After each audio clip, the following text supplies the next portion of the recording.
murkamu bangkit terhadap umatmu yang telah kau bawa keluar dari tanah Mesir dengan kekuatan yang besar dan dengan sangat kuat. Mengapakah orang Mesir akan berkata, Dia, yaitu Tuhan, membawa mereka keluar dengan maksud memberikan malapetaka kepada mereka dan membunuh mereka di gunung dan membinasakannya dari muka bumi. Jadi Musa peduli, Musa peduli akan tujuan Allah. Makanya Musa mengatakan, Tuhan, kenapa murkamu bangkit kepada umat Israel? Nanti orang Mesir mengatakan, kamu bawa kita keluar, kamu membawa orang Israel keluar untuk dibunuh doang. Jadi Musa mengerti tujuan Allah membawa umat Israel ke Kanaan, dia mengerti. Tapi lain dengan umat Israel, they don't understand. Mereka nggak mengerti dan mereka nggak peduli tujuan Allah itu apa dalam kehidupan mereka. Jadi seringkali dalam kehidupan kita Tuhan memberikan tujuan, Tuhan memberikan panggilan, Tuhan memberikan hal yang Tuhan mau kita lakukan, tapi kita mungkin kurang peduli. Saudara pernah tahu, misalnya anak saudara suruh, atau somebody saudara suruh, yang dalam sekolah minggu yang punya anak kecil gitu, saudara suruh, kamu bereskan ini gitu.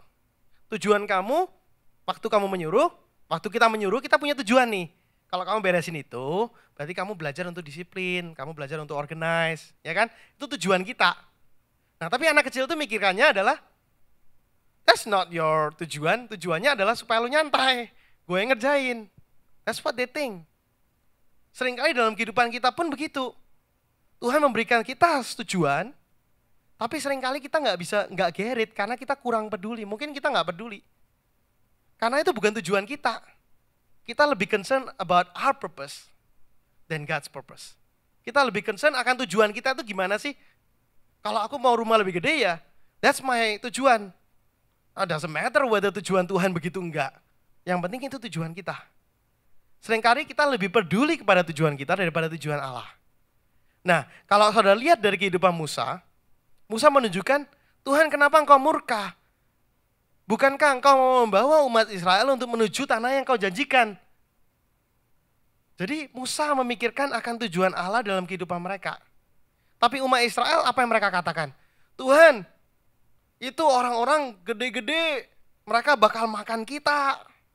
Mereka bakal potong kita kepala. Mereka makan anak mereka untuk supper katanya. Daripada gitu mendingan kita that's what they say in the Bible. If you read it. Bilangan 14 saudara baca. Mereka memakan anak-anak mereka untuk bukan supper atau lunch, mereka makan untuk makanan katanya. Dan mereka mengatakan kita lebih baik memberontak.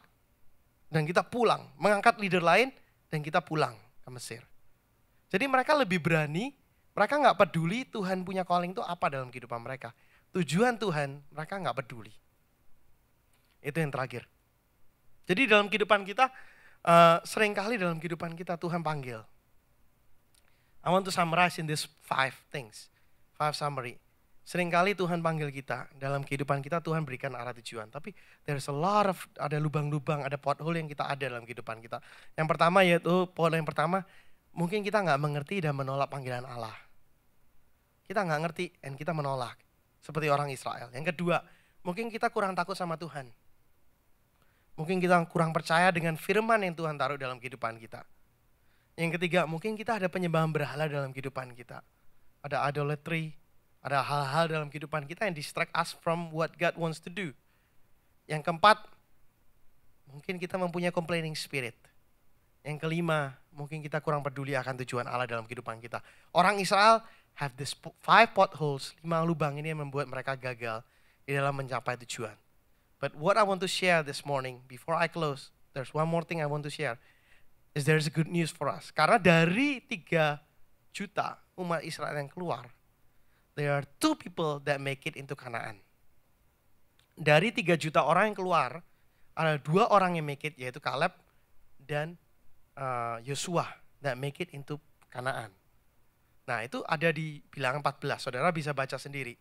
Tapi itu menunjukkan, Tuhan menunjukkan bahwa you know what, if you follow me, dan saudara tahu pothole ini kita sudah pelajari sama-sama, you know these potholes and you can apply your life di mana saudara avoid semua yang ada ini, dan kita melakukan hal yang benar di hadapan Tuhan, Tuhan bisa membawa kita kepada tujuan. It's not because, bukan karena 3 juta ini gagal karena suatu circumstances atau apa, no.